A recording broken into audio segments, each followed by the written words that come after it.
pano, corpo de trapo, olhos de leprosa. Encantaste as meninas de outrora, que agora são mães e avós. Encantaste as meninas de outrora, que agora são mães e avós. Ninguém mais te lembra, bruxinha de pano, de ti só ficou a saudade cruel. Nos trapos de chita, no fundo de mala, nos restos de linhas de algum carretel.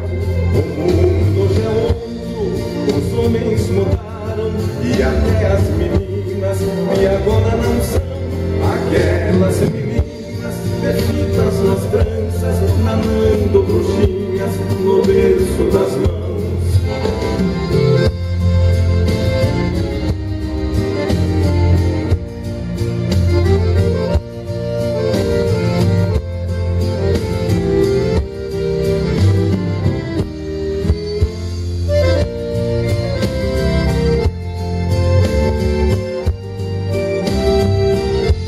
Bruxinha de pano, corpo de trapo, olhos de leprosa. Encantaste as meninas de outrora, que agora são mães e avós. Encantaste as meninas de outrora, que agora são mães e avós.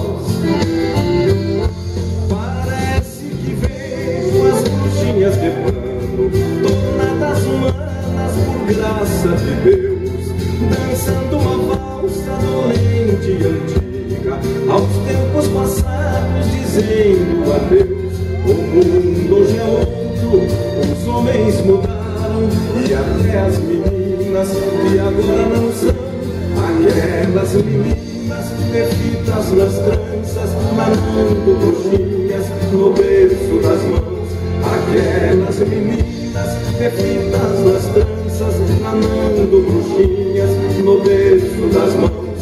Aquelas meninas perdidas nas tranças, nanando bruxinhas no berço das mãos. Vamos aplaudir, e agora será